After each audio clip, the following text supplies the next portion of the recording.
Okay, this is for those that asked if it even fits. Here's my fake fiber optic idea. This is acrylic that I cut into the shape of the triangles. You could squeeze it in. They're kind of hand pressed in there. Let's see, can you see that? Can you see that? Yeah. There's a space for the toggle switch to sit against there. And these, it seems like the green extends into the box from those exhibit pictures. So, make sure you lean over, make sure I'm doing this properly. Right, that would fit there, give or take. I might have to trim that some more, I'm not sure. But so there needs to be space. Oops, I just stepped on my rotary tool, foot pedal. There needs to be space for these to sit in here. So that is kind of the big thing. This does fit though. This is generally, go to millimeters here. Generally speaking, this is around 6 millimeters tall. This whole jumbaloo, not including the toggle switch. So 6 is a little too high. I need to do some more filing on one of the LEDs. The board itself is like 4. So you're adding a couple millimeters for the LEDs, and the switch itself is like 5.6. And I specifically have this cut. I've got some styrene in the base here so I don't short out the circuit by putting it on a metal thing. Oh, very generally. Let's see.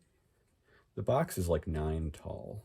This is a Dave P box, so it's a little thicker than the real thing. Only a little bit though. The box, yeah, it's around 9 something tall. And you need like, I want this to sit just flush with the surface. And this is like 2-ish, 2 or 3. So that brings it around 7-ish, 7 or 6. So really cutting it close on both ways. But yeah, rectangular wise, it does fit. I specifically traced the box so that I could fit it in there like so. Lean over, make sure you can see that. Yeah, so it does fit. Ironically, I might have to do some more carving in this C channel because I made a section for the battery to fit in line with the board, but not, I didn't pay attention to right behind the toggle switch, which, so I'm seeing already there's going to be a problem right there. I know you need, I specifically did this so there'd be structure underneath, but that little corner might be enough. These are triangles, they're not rectangles. So depending on where they sit, so let me try this here. Let me set these in. Just for, oh, there's styrene. I didn't cut my styrene properly, hold on. This is very thin styrene. It's a little too long. So let me just,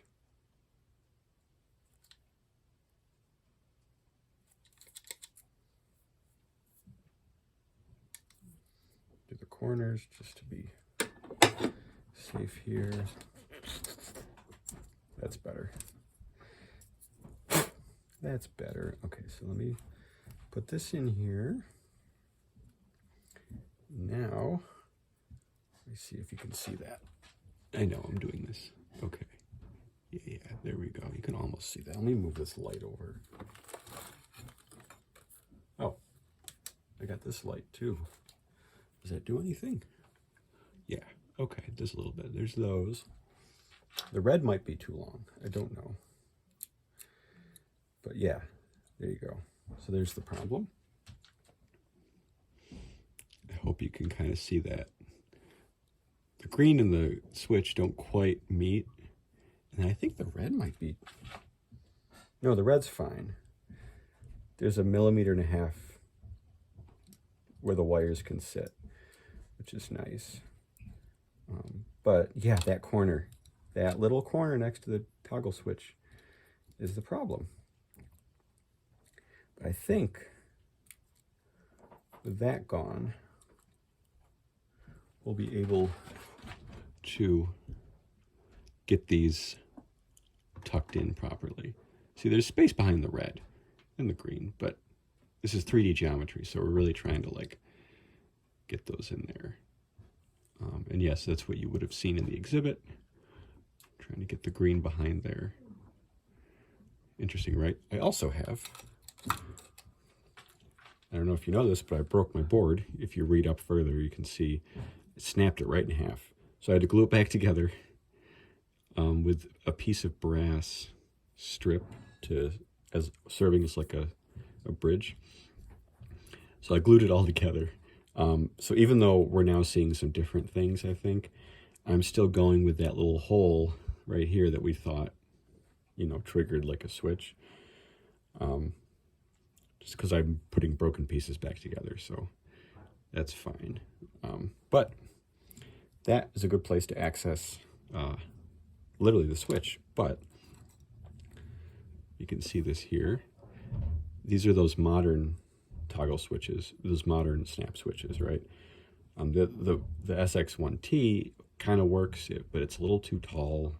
I screwed up multiples trying to carve it down. So I'm going with this for now.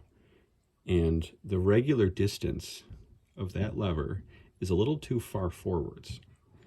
And I couldn't, right? The breadboard I used, I needed it to sit between 2 rows of holes. Now it wasn't going to happen.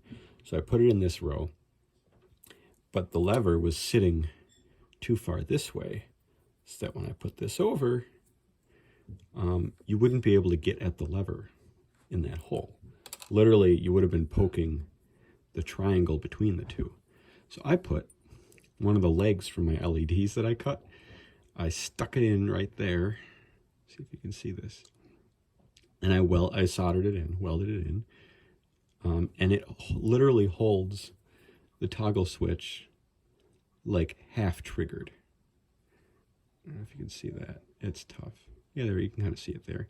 It holds it here. So the trigger isn't until there. I got low power mode on my phone, so I got to charge it. You can still click it, but it's holding it a little closed, so that I'll be able to access it through the fake board. But it does fit, technically. I'm going to go carve off that corner right there. I'm going to take that down. You can see the walls of the box. Hopefully the measurements helped. I'm going to file down these LEDs a little too. I'm not going to hit the little thing in there. You need that. But the glass or acrylic or whatever it is. Yeah, and that's how tall we're talking. If they stand upright, they're too high. So, yeah, if you do the math, whoops, that's backwards. If you do the math, it's a really tight fit, but it can work. Whee!